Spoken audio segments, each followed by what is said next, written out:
What's up guys, my name is Lauren and welcome back to my channel. In today's video, we are going over my family's real numbers for our September 2024 budget.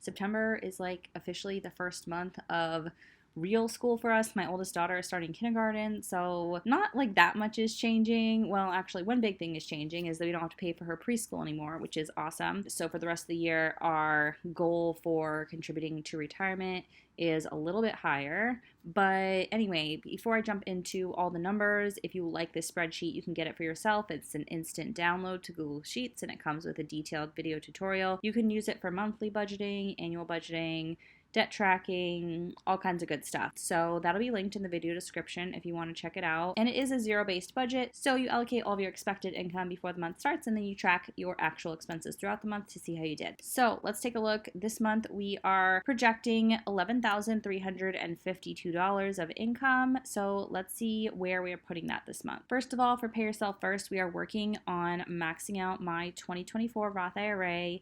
I'm really hopeful that we'll be able to do this before the end of the year, and then we'll start working on my husband's 2024 Roth. I'd really like to be caught up on both of our Roth IRAs for like the calendar year that we're in. So like when 2025 hits, we're both contributing to our 2025 Roth IRAs, but I don't know if we'll catch up this year. We'll see. But for right now, we are getting pretty close to funding my Roth IRA. It's over halfway funded for 2024 with the max of $7,000, I believe it is. So yeah, $1,050 to that this month. My goal was to, for September through December, to contribute at least $1,000 a month to my Roth IRA or just to this Pay Yourself First section. So we are like going over that a little bit, hopefully. Hopefully we'll stay on budget for everything, and we'll definitely hit our 1,000, and hopefully that little buffer may be even higher than the $50. But that is our goal for the rest of the year. Then for my husband's student loan, we're just paying the minimum payment of $830. That is the last debt on our debt-free journey, besides our mortgage, but our last non-mortgage debt.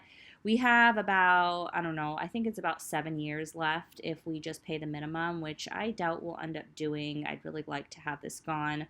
Really, it's actually funny because I made a video a long time ago talking about how my ultimate stretch goal was to have all of our debt paid off before my daughter started kindergarten, which is obviously not happening. But we've accomplished so many things that I really wanted to accomplish before she started kindergarten, one of which is getting a house in an area where we thought we'd be long term. So if she started school somewhere and all my kids start school somewhere, we end up being able to stay there and we like it and everything. And we have been in our home now since January, so 8 months so far, and we are just like happier by the month. So you'll see our mortgage is like a ridiculous number, and I really hope to lower that over time. Hopefully our property taxes don't go up that fast and our ability to refinance comes up here and we're able to get a lower interest rate on our mortgage. I'm rambling a little bit. I've obviously, like, my daughter literally starts kindergarten tomorrow at the time I'm filming this, so like all this stuff is on my mind.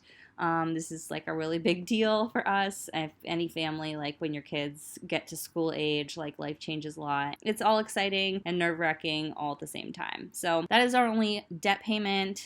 Like I said, we are not done with paying off debt, but we have no consumer debt. We have no car debt. We have no home equity line of credit. We don't have multiple student loans anymore. Like, I'm really, really happy with all the progress we made in the last almost 5 years now, since January of 2020, that we've been paying off our debt. All right, let's look at our expenses. So like I said, if you're new to my channel, you have not seen our mortgage, which is $4,477. Like I said, we bought in January, so prices are high and interest rates are high, and we live in a high cost of living area. So we bought a very middle class home. It's around 2,000 square feet, but it is obviously like so expensive compared to what it would have been if we had bought maybe like 6 to 8 years ago, which is a bummer. But you know what? That's just our situation. I'm trying not to like dwell on it too much and just focus on all the good things we can do with the rest of our money and appreciate that we have our beautiful home. All right, life insurance is a little bit more this month because one of our policies we have to pay quarterly, and this is the end of the quarter. So we are paying $150 for life insurance for me and my husband. Internet and cell phone together is $115, and our home security is $30. For car insurance, we pay $113. We do have older cars. We bought them new. My husband has a Toyota Camry and I have a Nissan Murano. We bought them brand new, but that was back in like 2014, 2015. So now they're coming up on like being 10 years old. So that's part of why our car insurance is so low. I hope these cars run a lot longer. I hope we can have them like another 5 to 10 years. I would be really happy with that. I don't know if that's realistic, but we do take good care of them and don't drive that much. So fingers crossed. We both work from home and don't drive a whole lot. So if we weren't able to use one of our cars, or like if one of them died, we could technically survive as a one-car family for a while. So that's good peace of mind knowing we have that option, since our cars are older, but they are in really good shape. Spotify is $12, and then for groceries and takeout, we budget $1,200, which is around $300 a week, and that has been working out pretty well for us. And then we also have a line item for household items, which is like for deodorant and toilet paper and like dish soap and stuff like that. Gas, we're budgeting $2.50. Last month we didn't even use $200, but I just left it at $2.50 because my husband is going to start going into the office more. He had like a little bit of break over summer, and now they're going to like go back into the office, I think once a week. So he's mostly work from home, but he does go into the office occasionally. So, and then for utilities, I budgeted $500. That might be high, I'm hoping, because like August to September, it starts to cool off a little bit and the AC isn't running as much. So, who knows? But just in case, I put $500, and then miscellaneous, we put our normal $25. All right, and then moving on to our sinking funds. So for my husband, he gets $200 each month for personal spending money, and I get $150, and then my two daughters each get $150. And the types of things that we buy out of our own personal money depends on what we each need, but for me, it's like a lot of makeup and clothes and shoes and stuff like that. And then for my daughters, it's like toys or diapers, and then also clothes, like back to school shopping or whatever that came out of here. So that's how we spend that money. And then next, for school and activities, this is down to $250 instead of the normal $1,000, because like I said, my daughter is starting public school, so it doesn't mean there's no fees. We've already paid like quite a bit of fees actually, but they do some activities throughout the year, both my kids. So we'll see if $250 is good. It might need to be like closer to $300 or $400. I'll just have to see like how many different random fees come up. All right, so Miles, my cat, always gets his $250, and that covers like his food. He has special prescription food he has to get. He is 10 years old now, so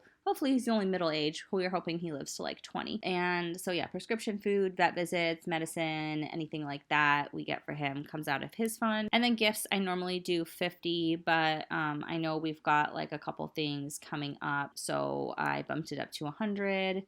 And then for girls' birthday, which they both had their birthdays already, so now it's just the Christmas fund. We're putting $200 a month.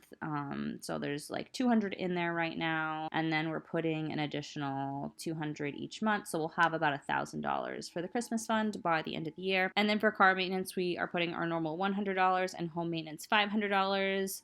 Knock on wood, the past couple months have been pretty good for home maintenance. Like the big things have slowed down, and like accumulating the basics of like tools and things we need to maintain our home. Like we've started to stock up on some of that stuff. And then now that the fall is coming, we won't have to pay for like our outdoor like lawn service pretty soon. I think that stops in November, so just like September and October to pay for that. And then we are paying for like a fall cleanup, but yeah, after that, like hopefully our home maintenance costs over the winter, again, don't want to jinx myself, but hopefully they'll be like kind of lower over this winter, since we already went through one winter in this house and we already replaced our furnace. So our heat's good for the next like 20 years, hopefully. Home decor, I'm budgeting $100. I actually spent like, I don't know, $1,500 on home decor last month. I will go over all this in our August budget recap, but I like did a bunch of overspending in August that's not necessarily going to show up on our budget spreadsheet, but just like things that I just got tired of not having room in our budget to save up for and wanted to do, like getting a new treadmill, getting some dining room chairs or like kitchen chairs. We've just been sitting on card table chairs for 8 months. I'm like, I'm over it. I just want to like get some chairs. and a couple other things like that. So stay tuned for all that. Sorry if you're going to hear my kids in the background for the rest of the video. My husband's putting them down for bed, and I was trying to finish this before they came out of the bathroom for bath time. But anyway, I don't know how much you can hear because I'm downstairs. So for medical expenses, we're budgeting $250 for the rest of the year. Our HSA, FSA, I forget what it is, HSA, I think, is depleted. We have spent all the money in it, all the many thousands of dollars that we put into it. And we are about $1,000 away from our max out of pocket. So I am putting aside an additional $1,000 through the end of the year. So we have money for medical expenses. We'll probably hit our max out of pocket.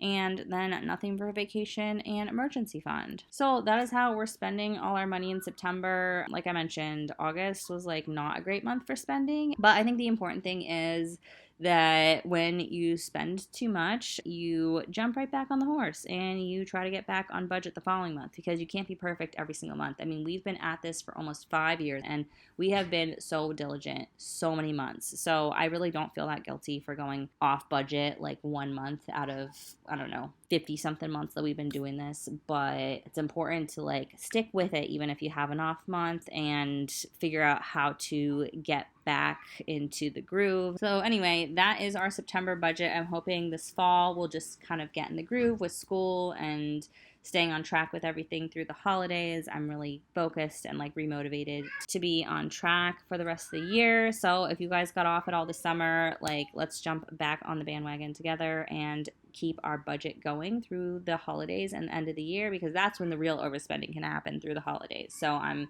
really trying to be smart as we head into the holiday season and make sure that's not happening, because that makes the holidays very stressful. And I don't know about you, but I really want to enjoy the holidays. So that is it for today's video. As I said, if you like the spreadsheet, you can find it linked in the video description. If you want to see more from me, hit that subscribe button. I'd love to have you as a subscriber, and I'll see you guys soon in the next one. Bye.